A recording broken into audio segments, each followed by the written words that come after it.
Most people don't ever achieve their goals because of their own fundamental fear. Where they learned it, they picked it up somewhere, and it's in their file cabinet in their brains. And until we get that out, they're never going to achieve the great things that they've achieved.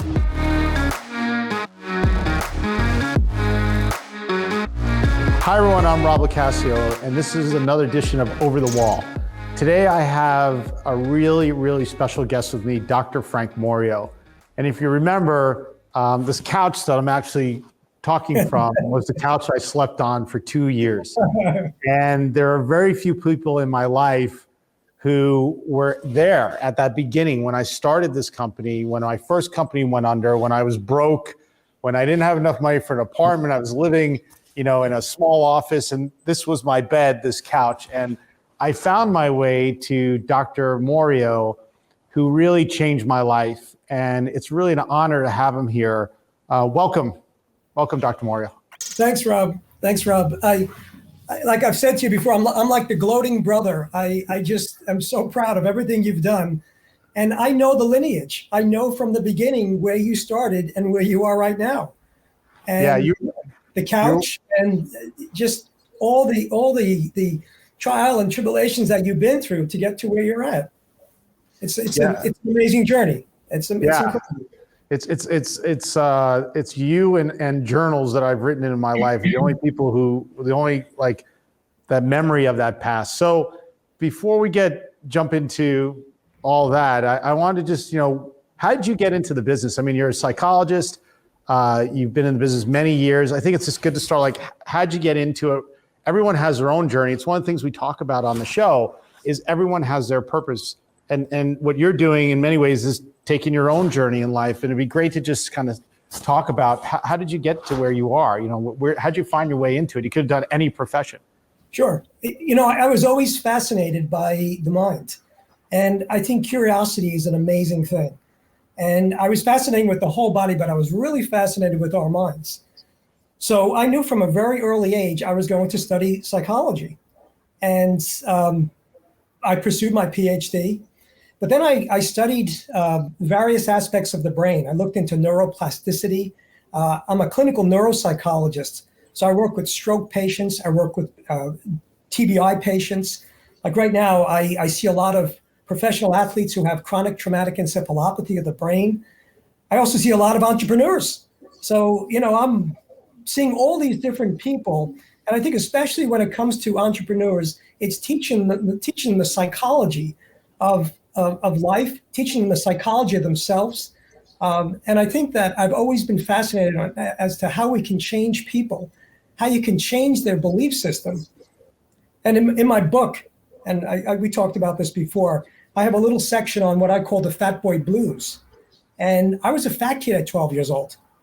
And I was reading Moby Dick at 12 years old. That's how pathetic it was. The little Italian meatball who wasn't outside playing because I was probably 200 pounds. And I was reading Herman Melville's Moby Dick and, amongst other books. And I was a cerebral kid. And I was just always fascinated as to how we think. And I lost my weight when I was introduced to a friend's mom who was a Jewish Bible teacher. She taught Jewish Bible studies. And I sat in the basement and she looked at me and she said, "You close your eyes, you dream the dream, and someday it will come true." And at that point in time, I said to myself, I don't want to be fat anymore. And at 12 or 13 years of age, I was able to lose my weight. And at that point, I said, "Man, there's something going on here, man." So what was that's interesting. We never really talked about it deeply, but what clicked in your brain? I mean, you're a young kid. Obviously, a lot of people, they don't ever change. It's a wall. I talk about this is over the wall. Like here you are, you're a kid, you're overweight. This woman enters your life. But what did you see there that sort of obviously got you then focused on this as a career? But what clicked? I think what clicked was listening to her, because she was a Holocaust survivor, from what I found out.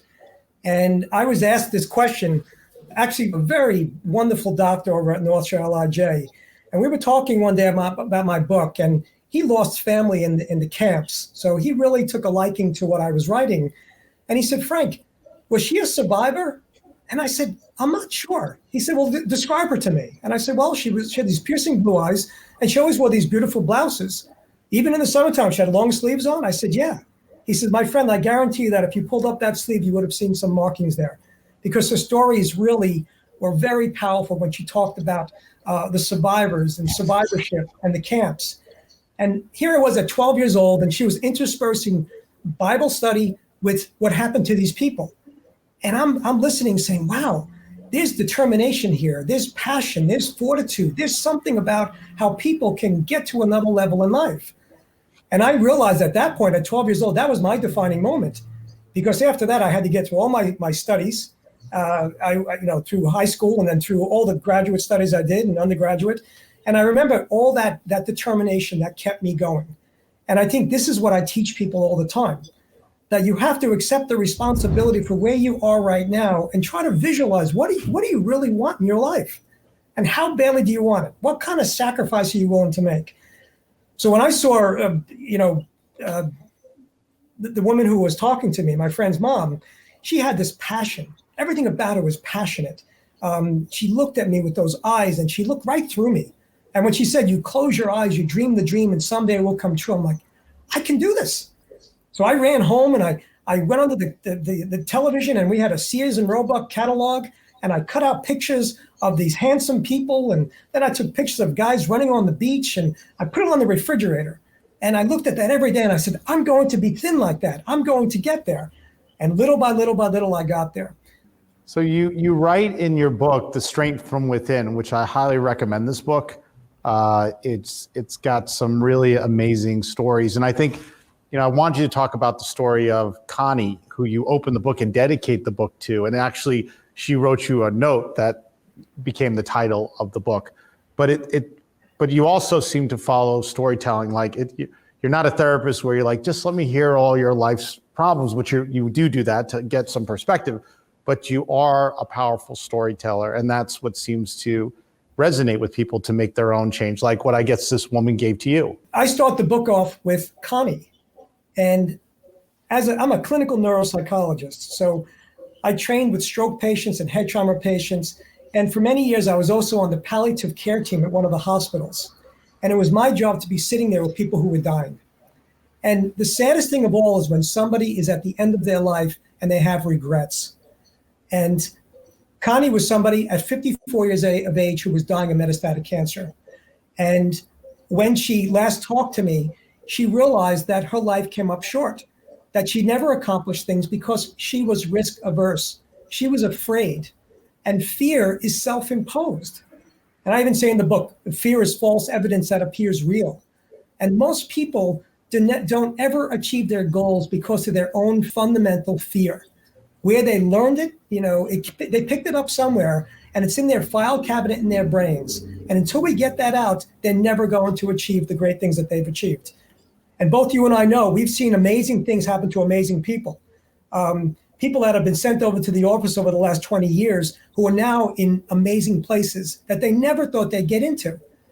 And when I sat with them, I would look and I would see the curiosity and I would see the passion, but then I'd hear the fear kick in. So with Connie, though, here you've got this woman who's at the end of her life, right? Yeah. She's dying. She's 54 years old, dying of cancer, terminal. And you connect with her. And what does she tell you? What because you talk about fear and like what was inside that? What did you see? This was someone who lived at home with her mother. She never left home. She never worked more than 1 mile from where she lived. She never met the man of her dreams. She never traveled. She never went past probably the city borderline because something was going to happen. Well, what happened was reality. She was dying and she didn't plan on that. She kept that out of the equation. And when it hit her really hard. It's like, holy crap, I'm coming up short. My life is ending. I'm 54 years old and it's ending right now. And what she said to me before she had passed away was that, I wish I would have met you sooner. I wish someone like you would have talked to me to help me to see life a little differently, to change my personality traits, the fundamental tapes that are playing inside of your head that you recorded somewhere from a mother, a father, or lack of mother or father, or someone. And Connie, the last time I saw her, and this is where the book starts out, and I tell the story where she came into the office with her mother, And her mother went into the waiting room, and Connie looked like a walking skeleton. And she wanted to make it a point to come and see me. And with all the makeup she had on, she looked like a kabuki actress.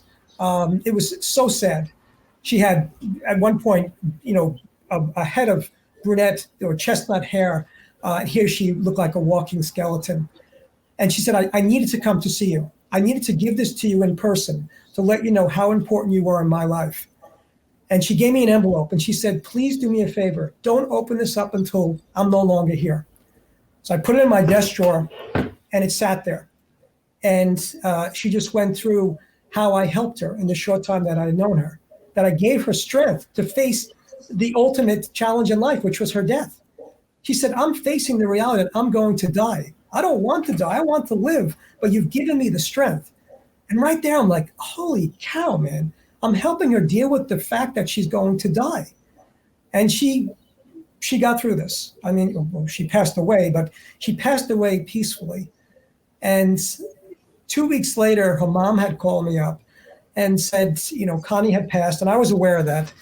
And I spoke to the mother and I said, I'm so sorry for your loss. And she said, Connie always spoke so highly of you. And I'm glad that she found you, and I'm glad that you were in her life. And I thanked her mom.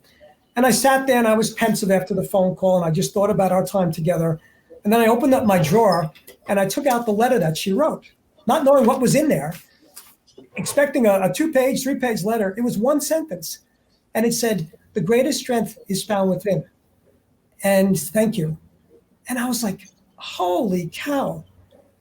I helped her, and this was I wasn't just out of school at this point, but it was another level of how what I'm doing is helping people.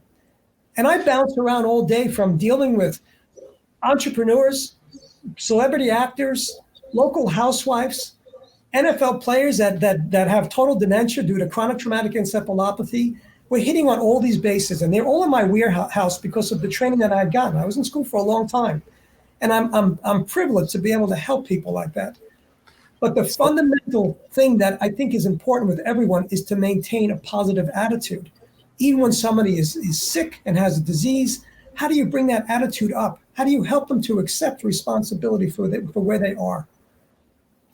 I remember, I just remember this day, on your couch in your office, and I spent the next, couple of weeks. I remember when we met, you were like, look, and by the way, you didn't charge me anything because I was broke, which was, that was pretty pathetic. Very, very kind of you at the time. But I remember, my memories of that time, and I've shared this with you, and you have your memories, was that I talked about my life and things that had happened from my childhood to building the company that failed to now, actually at that time I was still living with my parents. And I had that office with the couch, and we'll get into that story in a second. But I remember you said to me, you're really lucky. You've gotten a preview of your life at a very young age. And if you continue the way you're going, like losing this company, because that company, I was down, I was depressed. When I lost that company, you said, look, you can just go on and ignore that the company went under and it's everyone's fault, and maybe it's just the product idea. But I remember you saying something to the fact that you got a preview of what your life could be, and you could just never want to improve, and you'll go and build another company, you'll fail and da-da-da. And one day you'll be 50 years old, 60 years old, you're going to look back and say, what happened? And that's where you'll be a very, like a Connie. And I remember that it resonated with me when you told me that. So it's interesting. I end up on the couch, and I do remember the other part, and then I just want to get into the tape, changing the tapes. But I remember I told you this whole story of my life, and it was like a week or a couple weeks into it. I remember I came in the office and you said, look, I don't need to hear anymore. I got it. I understand. The last couple weeks you told me about your past. Thank you. And then you turned to me and you said, you're fucked. I think I said that. I think I said. I know, but this is what I heard. Okay, so like I said, but I remember you saying something to this, and I remember feeling so. Like lost, and you said, look, you've got these tapes in your head, And the way you're visualizing the world and seeing the world is not helping you. And you're making mistakes and you're doing things because those tapes are telling you something. So, I'll work with you. I remember you said, I'll work with you, but I'm going to ask you to do a bunch of stuff to change those tapes. And if you don't do it, I don't want to work with you because I don't work with people who don't want to change. I don't work with losers. This is what I remember in my head. Once again, you may not, but I don't. So you're pretty hardcore. And I want to talk about that. What was that? What's that about? Like it came in, it was like, boom, I think we need that. Now realize you were on the cuff, right? There was no charge at all, but I saw the passion there. I saw it when you took out your ledger. You had your calendar and you were marking things down. You had your appointments. I said, man, he's buttoned up. He's going somewhere. You were shining through at that moment in time. Well, you didn't have a pot to piss in, but you had the gift. And I think some people have it and some people don't. You had it. And I think a lot of entrepreneurs, a lot of founders, they have that gift. They're not showing anything for it at the beginning. It's like they're planting the seeds, but man, when it grows, it grows amazingly well. And then you teach that person how to organize all that and manage where they get to at that next level in life. But at the earliest time, you had that gift, you had that passion, you had that curiosity. Just amazing.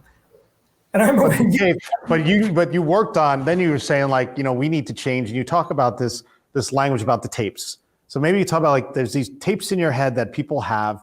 And, here I am on the couch. Probably everyone who's watching this has been on the couch or once again, facing the wall that they have to get over. And then you talk about the tapes and what is that? Psychologically, what do you see? You've seen thousands of people from, end of life, entrepreneurs, celebrities, you've seen it all. What do you see across this, in the brain? What's happening there that holds people from a brain standpoint, a man that I followed for years was Neil Miller at Rockefeller University. I read his writings as an undergraduate, and he talked about the brain having an incredible ability to regenerate, or what he called neuroplasticity, at a time where people were rolling their eyes saying, the brain can't regenerate, the brain is the brain, and when it dies off, it dies off. And I'm like, no, this man has a gift. And Neil Miller, I followed him to the end when he passed away in the early 2000.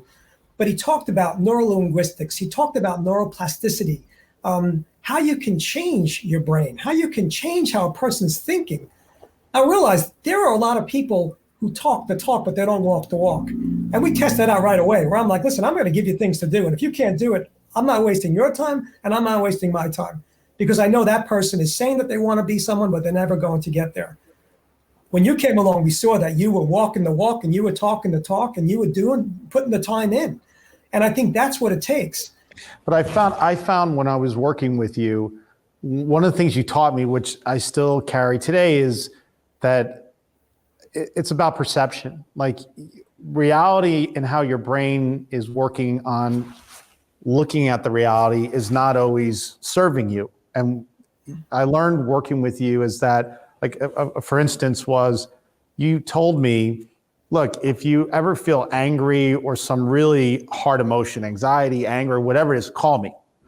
And I'll talk to you through it, but don't act on it. I remember you telling me, don't act on it, because you may just be perceiving the world the wrong way. And I remember I was in a meeting, and it was a really important meeting, and I was negotiating this deal. At this point, there was only 3 of us in the company, building websites, but this was the first deal that could put us on the map and get us started. It was about $250,000 deal. And I was negotiating, I was in this conference room, and I felt like these people were like, I was negotiating, were like trying to screw me. And I had all this stuff in my head, like that they were personally not respecting me and da-da-da. And I remember, I'm not gonna act on it. I said, can I go to the bathroom? I went to the bathroom, I called you up, and you told me, go back in and do this, do it differently. I want you to do this, this, this, and this. And I went back in and I got the deal. And I didn't do it the way I wanted to do it. And I remember that taught me when I walked out the door and I was like, man, that was $250,000. It's amazing. But I probably would have blown it if I did it my way. And what it taught me about my brain was whatever synaptical connections I had in those emotions, they need to be broken. And they got broken, and you kind of said, do it a different way. And some other ones got connected up that made me able to move forward. So that's kind of, I think, the method you use, or the change. How do you change the tape? Well, that is a method. And I remember there was a future entrepreneur that you sent to me years ago, and he couldn't handle it. It's like, come on, stop bullshitting me. Are you really looking to do the work? And I think we need that coaching. And I tell folks I should have on a whistle and a striped shirt and a hat because I'm a coach. And people need that, not the psychobabble. I have some interesting things that we could bring up, Neil Miller and all this nice stuff, but let's keep it simple. Let's not talk about how the rat's running through the maze and operant conditioning. And you can learn that in a basic psych book. That's not what I'm doing with people. I want to get into their heads, and I think I need to be passionate, and I need to get the passion going with them so that they could start to believe in themselves and to fundamentally change that tape that's already been recorded. If I was raising you from the moment you were born, maybe I can get some good, tapes inside your head. But when people find their way to my office or anyone else's office, they're already damaged. There's so much self-esteem out there. And that's what my book really talks about, low self-esteem. When you have low self-esteem, you're not going to achieve your dreams. Where does that come from? Where do you see, like, if you look across thousands of those patients, once again, you've got this great data set. Where does it come from? I think it's learned behavior. I think it's learned. I spoke to a woman last night. She came from an extremely dysfunctional environment, and she has a hard time believing everything about her. She has a hard time believing that she's attractive. She has a hard time believing that she's smart. She has a hard time believing anything about herself because she had a father that just said to her constantly, "You're going to amount to nothing. You're nothing. You're nothing." And that father was a sick man, obviously. But this poor girl recorded that. And when you record a tape like that from a parent especially, you put that parent on the pedestal, even when they're so dysfunctional. You're listening to them more than anyone else. And to dig that tape out and put a new tape in, that takes work. And it takes trust in someone like me, and it takes a continuation of just getting them to believe in themselves. So, like I said in my book, step number 4, after you do some journal writing and you start to identify this, is you challenge and you change irrational thinking. And that's the cornerstone of cognitive behavioral therapy. That's Albert Ellis at the Institute of RET on 65th Street, who was wonderful years ago.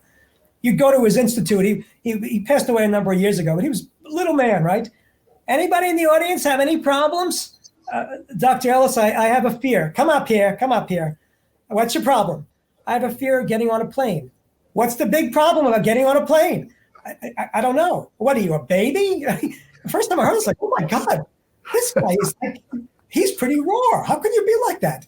But what he did was he tried to push you in the corner with your irrational thinking or your irrational beliefs and try to show you that it's not catastrophic, that it's not so awful, and that you start to change them.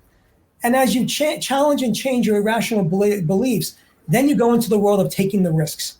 And that's the part I love, getting people out there to take the risks. Like we have a group that we usually take out to Madison Avenue of the shyest people in the world. And they'll do some silly things, go into the Armani shop and start singing the national anthem or go to Vera Wang and, whatever. And I think the store owners are on to me now, again, pre-COVID, but we've had a lot of fun with this. It's all in good fun. It's like an acting class, but it's showing people you can do a lot more than you ever imagined. The best was a guy who talked about passing the Rolls-Royce dealership, Manhattan Motor Works over on 50th Street, and never imagined even going in there. How can I go in there? I said, you're going to go in there. And he did go in there. And the salesman was there. Sir, if you need any help, please let me know. Here's my card. And he walked out feeling empowered. I said, that fellow's looking to sell a car. He doesn't know anything about you. But when you start to broadcast your low self-esteem and you make people think that you're not worthy, well, people pick up on that. The contrary. What is that? The broadcasting, it's interesting. Like you said, the guy walked into a dealership. The sales guy could have felt, hey, this guy's super wealthy and probably can afford it, or why is this guy in the dealership? And it's the projection of some part of yourself. So what is that? How do other people pick that up? Like you said, I think it's a good example. I think when you're interviewing someone and they come into your office, or you're not interviewing, but someone else is, and they're not buttoned up, they're not presenting in a way that you would expect them to, it's going to make you start to question, how much does this person want this job? Versus when somebody really is buttoned up and they have all their ducks lined up. And like when you first came into my office, you had nothing, but you had something. And at that point, even though you had your own codependent issues, where you really had a hard time accepting that, man, I'm going to go to that next level. Yeah, you are, man. When you start to believe it, when you start to show yourself that you have what it takes. And I think that's where we need that coach. The goal of what I do all day, especially with the entrepreneur, with the future founder, is to get them to believe in themselves, man, and don't give up. And the biggest problem is people give up a little bit too early. The thing I think you really, and in the book, and we've talked about, is that the failure, when you get to that low point, there's something there, right? And I've talked previously on the show that I don't see it as anything bad. I just see it as something neutral. It's a point in time. But what is it really for someone who's trying to grow and learn? What does that failure time mean? What for you when you see it? What do you look at that as? I think we grow through our failure. I think when we learned how to walk, we couldn't stand up as infants, but the determination to walk, the desire to walk was greater than the desire to sit. And you walk. You're in a drive state. When you want something bad enough, you'll work toward it. And that's why you have to keep on reiterating, what do I want? What are you looking to accomplish? What is your dream? What is your passion? And you need to remind yourself every day. In a 12-step environment, let's say with alcoholics, and realize addictive behavior is avoidance. When people have an addiction, they're avoiding something. They don't have the self-confidence in themselves to believe that they can get there. So they drink or they drug or they sex or they gamble or they shop or they smoke. They're one of the same. These are addictions.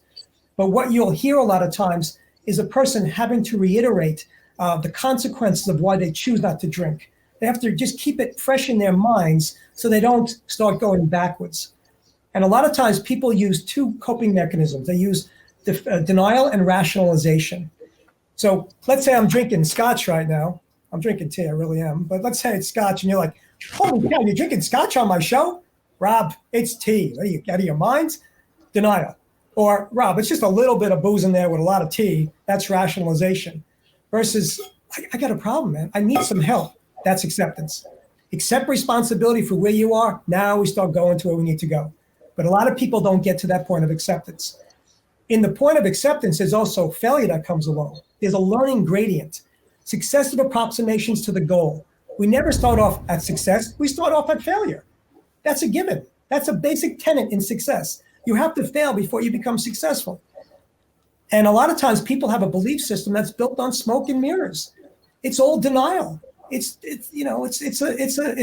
a house of cards that's going to collapse.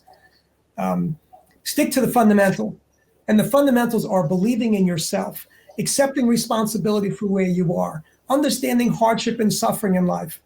A boxer gets hit in the face a lot. He learns from his pain. He learns how to be a better boxer. A lot of people don't understand pain or they misinterpret it. They'll come into an office like mine and say, I'm so sorry that you're in pain. Let's help that person understand their pain, not just sympathize with their pain. I remember one of the things you taught me about failure was a lot of times when you get to that point, I guess the easy way out is to sort of medicate and or self-medicate, and we'll just call it a distraction, whether you're taking drugs or antidepressants. And I'm not against anything on antidepressants and stuff like that. Yeah. But I'm saying, like, one of the things you told me, and I was like, just give me something to get through this. I just need something because I'm so sad and so down when I lost the company and stuff. And you said to me, you got to learn there. You have to feel the pain, and the pain will be instructive. And if you meditate yourself out of it, like start distracting yourself and just want to run around or whatever that is, and because you want to avoid the pain, you won't learn from it. And it will. You said to me, it was like, I remember the pain will instruct you. And that's Benjamin Franklin. Those are the words of Benjamin Franklin. I pretty much took his words, but that's Benjamin Franklin. Those things in life that are painful instruct. And that's also the work of Scott Peck. Wonderful, wonderful book, The Road Less Traveled. And that chapter, it's all about discipline. And a lot of people have undisciplined discipline. They don't have the discipline to get to where they need to go. And they look for the path of least resistance. Most people are not stupid. They're lazy. They're lazy. They look for that the least difficult path to take, and they're never going to achieve their goals. And these are the dreamers. These are the people that talk about what they want in life, but they'll never get there with that type of thinking. So you need to change that thinking and see if they're willing to change it. And if they're not willing to change it, that's when I know it's like, listen, I'll give you a list of some other people you can see on the Upper East Side, but I'm not the guy you need to see. And I tell folks within an 8-week period, either we're on the road to getting you somewhere, or I need to give you the list because you got the wrong guy. Yeah, I remember I've sent about 5 or 6 people to you, and 3 of them stayed with you, and half of them you kicked out. They felt like half of them were going, Frank kicked me out of the program. I said, I can't help you with that. He's doesn't have a lot of time. But there's something, there are these other people, and I know all 3 of them they're very successful entrepreneurs right now. And they're all women, actually. Also, these 3, we don't have to talk about their names, but reference them. And they all went on, and they were kind of messy, like I was when they arrived. And somehow they made it on now to having these more healthy lives. And it seemed like a short period of time. So like when you think about that, like what has to happen the first 8 weeks? What do you think? I arrived, and because not everyone has access to you. They can read your book, which is awesome. But just if they're even looking at themselves in the mirror and say, I need to do something in the next 8 weeks, like they have a virtual therapist, a virtual Dr. Frank, what would you want them to do in the first 8 weeks? How badly do they want what they say they want? Dream the dream. How elaborate can you dream this dream? Where do you see yourself? How are you supposed to get there? Dream it out a little bit. Not just say, I want to win the $1 billion lottery. I'm playing every day, or the big lottery that we just had. That's just pie in the sky thinking. That's a 380 million chance to 1. Your odds are better if you invest in yourself, if you have a strong belief in yourself of what you want to achieve. Now realize there are a lot of people out there who are they have no drive. And it was, one fellow said, for every 1 leader, there's 100 followers. And a lot of people don't have that drive. And is it that they don't have the drive, or is it that they don't believe in what they've been told about the dream? As in, I've done this before too. I was speaking at a conference a couple of years ago, and this woman came up to me afterwards, and she said, I talked about entrepreneurism, and she said, she's a banker, very successful banker at Morgan Stanley. And she said, I'm very unhappy. I hate my job. And I wish I could do something else. And I said the same thing. What's your dream? She said, to be a baker. I said, well, what? She goes, I love to bake. I said, well, why don't you go bake? She goes, because you can't make money from baking. The stuff kicked in that I don't have a skill. I do it. Everyone loves my bread when I make it. All my friends want, but I can't make money and blah, blah, blah. So one thing is that believing in it, that God maybe gave you this thing. Right.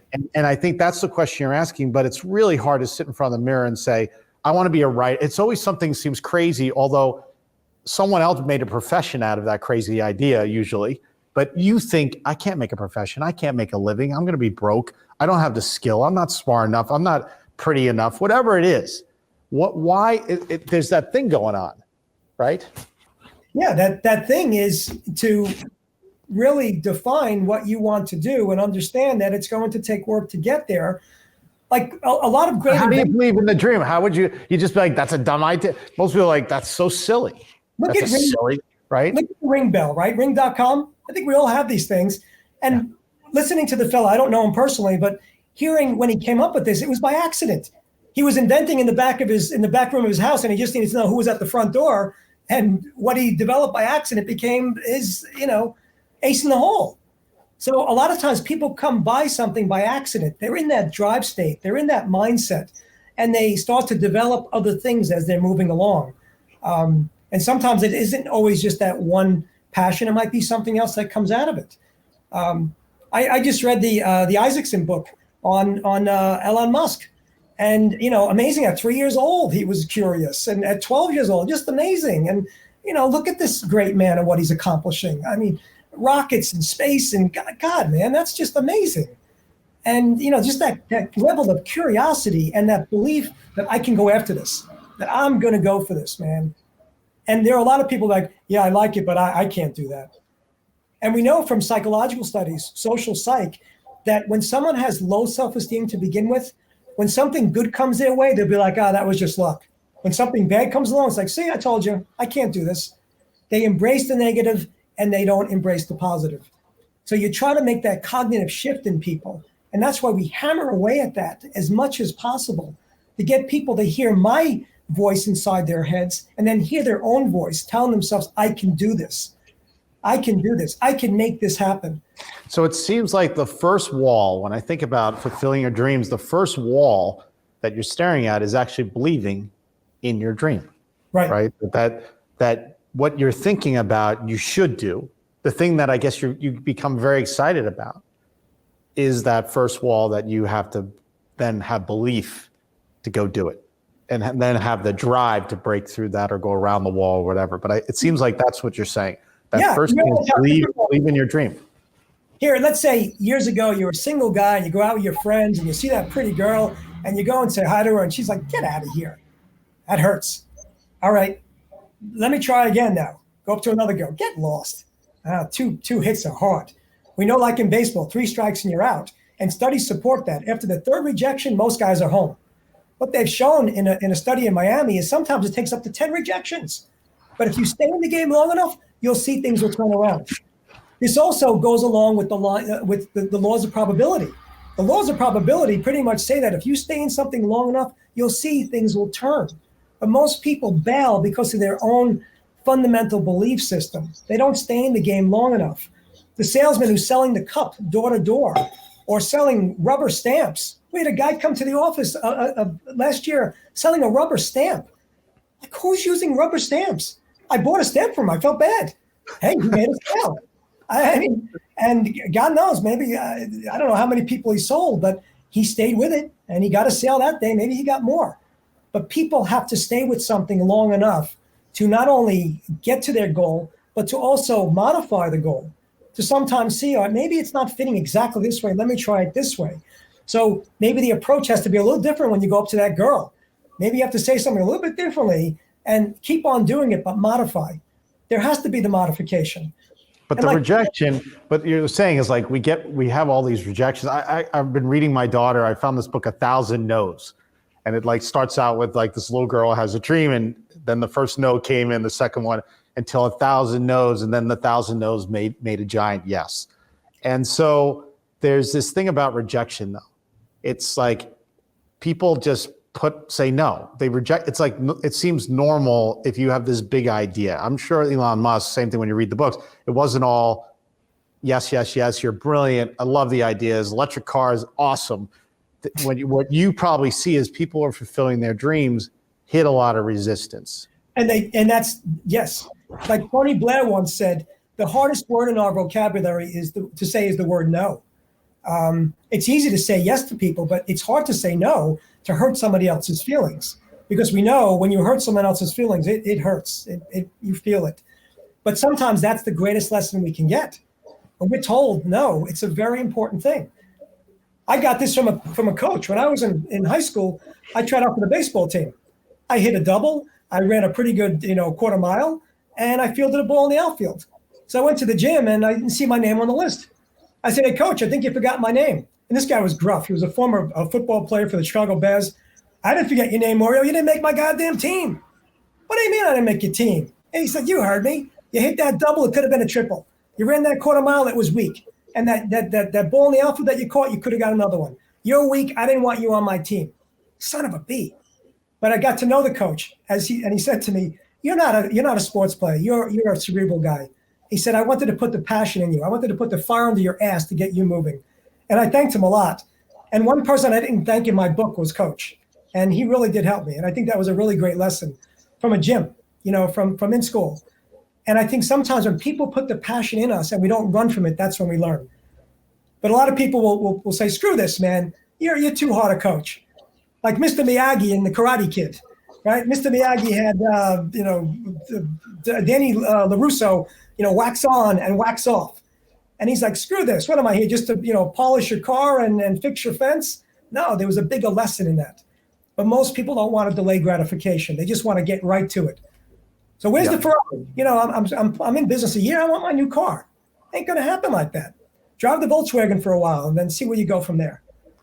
So are there resources, once again, not everyone has access to you or people like you. What are some resources you think people can read, whatever, what can they do on their own if they just don't have the resources or access, that they can at least do something to build up the mindset, to work through these stages you talk about? Is there some resources out there or books that you think? Reading books of great people. Everyone from Abraham Lincoln to Lee Iacocca to Bill Gates to the Isaacson book that came out on Musk. Read these books and you'll see there's a common thread in all of them. There's a belief, there's a passion, there's a curiosity, there's a perseverance. And I think if somebody doesn't have that, read Road Less Traveled by Scott Peck. Read about discipline. Read the Maurio book, The Strength Within. I mean, the 7 steps that we talk about: accepting responsibility for where you are, visualize a brighter future, understand hardship and suffering in life as paths to growth, strength, and self-knowledge. Keep a daily journal every single day. Get into your head. Some people are more involved with what the Kardashians are doing on the West Coast than they are with their own head. And I don't mind watching TMZ, but I want to get into my head first before I get into somebody else's head or watch about how wonderful their life is. I mean, most people don't even know themselves. And you can ask the question, who are you? What do you want? What is your passion? What are your dreams? And some people come up short. I don't know. And I know if I heard that, I'm like, you got the wrong guy. I'm looking for a superstar. I'm looking for the guy who's going to go the distance here. And just like the Yankees training camp, they're looking for the 0.5%er, looking for the guy that's better than the 1%er.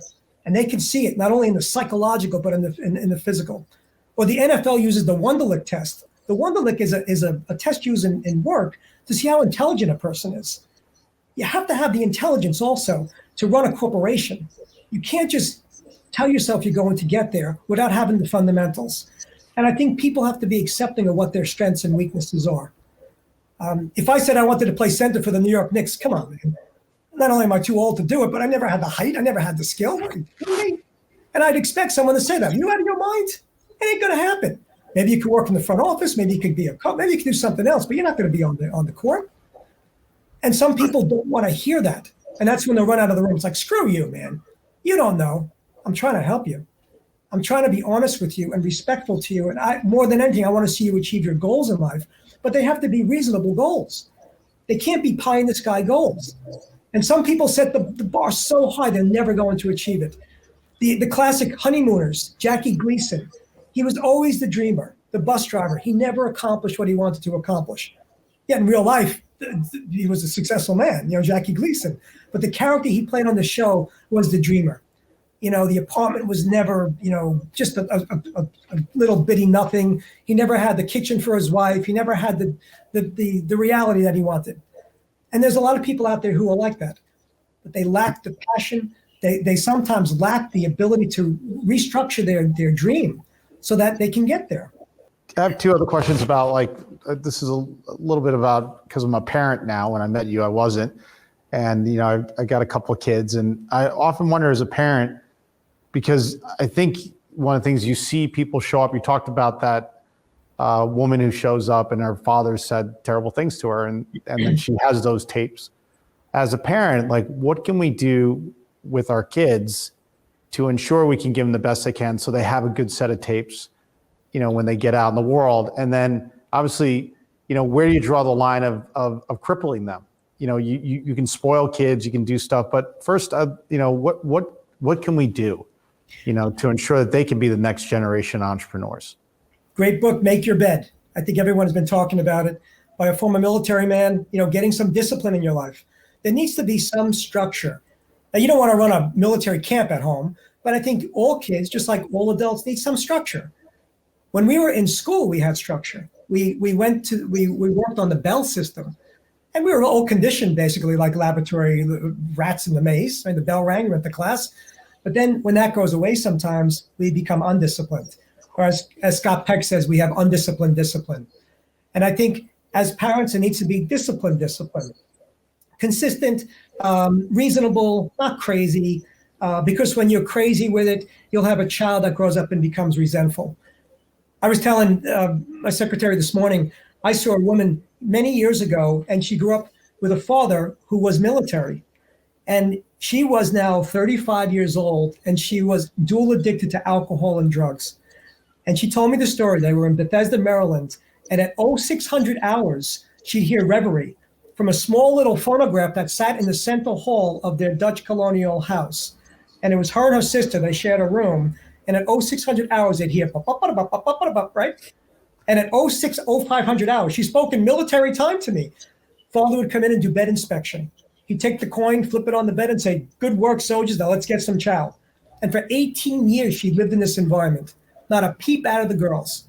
They were obedient, the best children you ever want to see. They went away to college, and she said, it was like somebody took their hand away from the spring, and boom, I hit the ceiling. I was drinking, I was drugging, I had 2 abortions. She says, "I'm a mess. Look at me, I'm a mess." And we had to help rebuild her, help to redefine who she is and what she wants and go after her dreams. And in that particular case, you don't have to be the number one perfect person. You just have to accept you. We talk about the 80% rule. And that's a little shift there. We have an entrepreneur who's looking to become amazing. Well, there's a little different therapy that we're using there as far as how we're pushing it. In this poor woman's case, let's go easy here. Let's help her to understand who she is as a person. She's a loving person. She's an accepting person. She needs to build that up. And I think getting back to your question, what can we give to children? Unconditional love and acceptance. That says it all right there. You show your children unconditional love and acceptance. You show them fallibility, where now maybe you don't dance that well. That's okay, Pop. As long as you try. You don't have to be the best in front of your kids. You can help them understand that you can fail and still learn from your failure. Like, maybe I don't dance so well, but maybe I can learn to dance. Yeah, that's good. We don't always have to be the shining star. And in closing, there was an episode of Frasier where he was trying to learn how to play baseball in a weekend because his son believed that he was a great baseball player. And he was a cerebral guy. He couldn't play baseball. So he finally had to sit his son down. His son was probably 12 and said, "Son, I got to tell you something. I don't know how to play baseball." And the son said, "Dad, I know that. I still love you." And, here he was going through all this work when, in fact, he just had to be honest with his son, and his son loved him unconditionally the way that he loved his son. So I think when we are unconditionally loving and accepting of people, people love us and they accept us and they forgive us for when we make mistakes. And as parents, damn well we're going to make mistakes. We cannot be perfect all the time. And even when you're on stage, this is an important point. There was a great study at Stony Brook where they were showing that you can be fallible up on stage, that you can make mistakes and people will accept you if you're just being honest with them. If you try to be a know-it-all, well, people aren't going to like you. They might not feel as comfortable with you. So just be yourself and go out there and live your dreams and watch what happens. I always tell people in my life, I'm like, 3 years from now, something's going to happen. 3 years, and then like 10 years. Some of my closest friends are like, 3 years passed already. You're already it never ends in 3 years from now. My last question to you is, if you were going to give one piece of advice to the entrepreneur who's out there, if you could say there's one piece of advice I can give you as you take your journey, what would it be? Believe in yourself. Believe in yourself. Don't let anybody shortchange you. Don't let anybody tell you that you can't be what you want to be. And that's within reason. That's really looking at the dream and having somebody like a Mr. Spock. And I tell people when they're in my office and I'm in their presence and they're in my presence, I'm for them. I'm 110% there for them. Trust in me because I'm here to help you. I'm going to be honest with you and help you to really define who you are. And sometimes we need that. We need someone who's going to be completely honest with us because sometimes we really don't know. Is it reasonable? Does my dream really sound like it's going to get me somewhere? And sometimes I could be wrong. Like the guy with Ring.com was on Shark Tank and they passed on him. Well, obviously those great people on Shark Tank, I guess nobody's perfect, right? Everybody's fallible. But I think generally speaking, we have to believe in ourselves and then get the fortitude, get the perseverance, delay gratification in going after your dreams and just stay with it and watch what happens. And we both know of amazing people who have had things happen in their lives that they never imagined could happen to them. And I love that. I'm the gloating parent. When I see that, I'm like, look at this, man. look at this. I can't tell anybody anything. I mean, you and I have a relationship. I can't by law tell anybody anybody's story. That's HIPAA. I get sued. I don't want to get sued. I like what I do. But that complete confidentiality is there. Nothing leaves the room. And people know they can call me anytime. Anytime. I get 150 texts a day. I don't care. I take them. But that's what helps people. And I tell them, I'll give you 150%. You need to give it 150%. Believe in yourself. Believe in yourself. You'll see great things happen. Well, thank you for believing in me when I was on your couch in 1995 to 97. And in between, there were a couple other stops I made along the way when I was pretty down in the dumps. It just wasn't those 2 years. There was you kicked me out of the practice after 2 years, but you were there for me other times when I hit some real walls, and you helped me through them, and I appreciate that. And if you really get an opportunity, read Dr. Maurio's book, The Strength from Within. He outlines these 6 steps that you should follow, and I think it's an awesome book, and he's an awesome person. And I want to thank you for everything you've done for my life, and thank you for taking your time out to be on Over the Wall.